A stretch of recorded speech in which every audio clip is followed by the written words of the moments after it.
Alex the Car Doctor. Today's patient I have with me today is a '07 Buick Rendezvous. It's going to be an interesting video today. I have something very unusual going on with this vehicle and I want to share with you guys. But before we get into it, I'm going to crank it up and let you listen to it.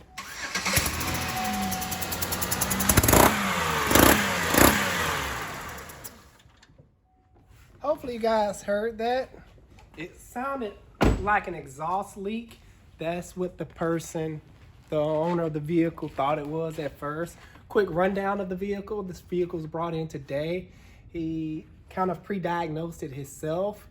He bought exhaust manifold gaskets for it and wanted me to install them, but I informed him that I wanted to look at it first, and in doing so I found that it had a leaking head gasket. So today's video is going to be about head gaskets will fail in different ways, basically. All right, so I'm gonna grab my flashlight and show you the area that it's leaking from. I had to clean off my car. Well, I've been using it for quite a minute now. I had a person complaining that I didn't have a cart. I have plenty, by the way. Just don't use them sometimes. But this person, whoever he got this vehicle from, they was already trying to I think it came from the auction. Yeah, it came from the auction. They was using gasket glue. They put a new intake manifold on it. This intake manifold looked like it's been replaced, but it is leaking on this side, right beneath the exhaust manifold. That is where the head meets the engine. Unfortunately, I won't be able to show you guys on camera where it's leaking from because it's in a very tight place. But the only test I haven't done yet is a block test to see if it actually fails the block test. It'd be interesting if it passed, just because the car is not overheating. It's not blowing white smoke. That's what a lot of people think of when they hear blown head gaskets. They automatically go to that. Now, these particular engines, they have a graphite type head gasket. They go out over time. They just deteriorate. I work a lot with these 3.5 GM motors, and that's one of the #1 causes of failure for these engines. Also, another vehicles that have similar issues but not quite is the Subaru Boxer engines from like 2000 to like 07, 08. I forgot when they changed up the design, but they have oil leaking from the head gaskets. Not causing any issue, they just be leaking, seeping oil.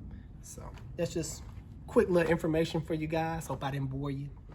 I'm about to set up my block tester on this vehicle just to do a block test, because in order to do a proper block test, the vehicle has to be running. So I'm gonna go ahead and crank it up right now.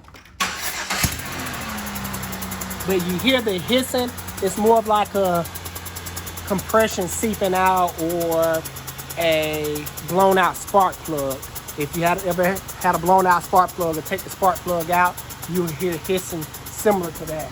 That's compression escaping.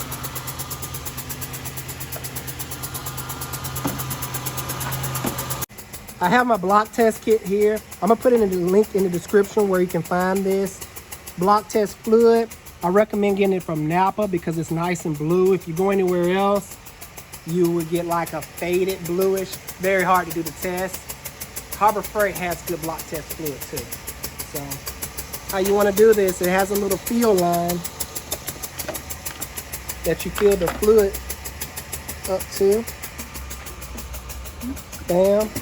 And you want to make sure you already drained the cooling system or have it low. I already did in my case, so I don't have to redo that.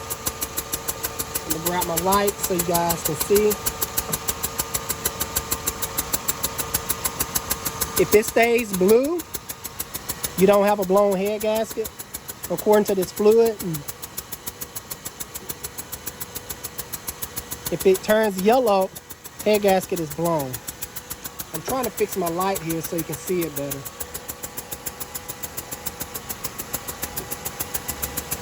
Now, remind you, this customer was driving around with this vehicle and he didn't complain about any overheating issues. And it appears that this test is going to pass with flying colors. I'm going to do this for a little while longer. I'm not going to bore you with it, so I'll probably cut it right here. And so it actually passed the test. As you can see, I don't know if you can see well on camera, but the block test fluid is still blue. Yeah, you can see that now. It's still blue. So your average mechanic would have been like, it's fine. No blown head gasket, must be something else, and throwing different parts at it. That's why it really takes skill to really diagnose these vehicles and know what to look for, know what to listen for. So keep that in mind when you're diagnosing any vehicle, because some people will say, oh, this is a solid test. This will tell you if you got a broken head gasket, blown head gasket every time. That's not the case on this one, as you clearly saw. So I will, this is not a tutorial video, but I will be showing you the bad head gasket. I'm gonna go ahead and break it down. I already got my parts. I will cut back in once I get the head gasket off, and then I'll do another cut back in on the finished result just to show you guys how it sounds then. I'll see you in a little bit.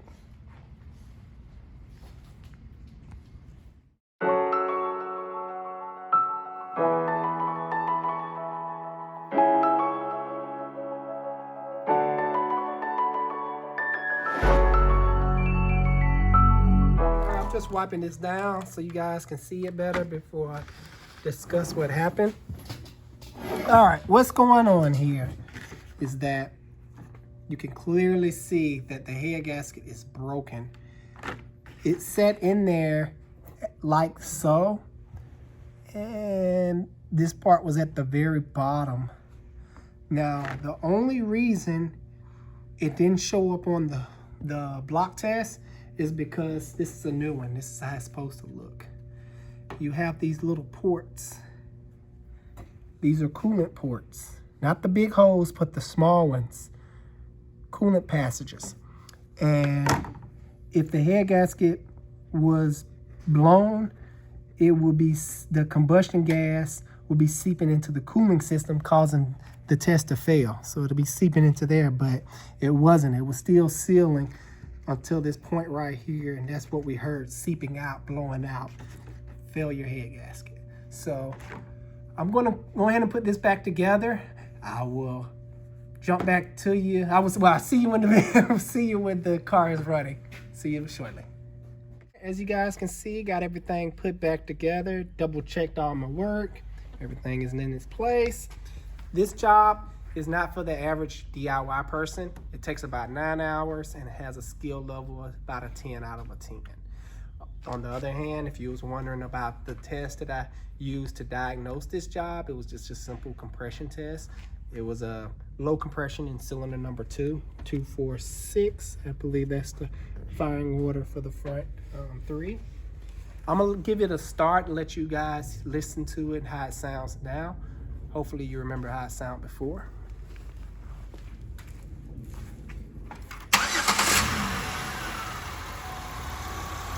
As you can see, nice and quiet, no more putt-putting. If you guys have any questions about this video, any concerns, please write down in the comment. I'll see you guys on the next video. Alice the Car Doctor out.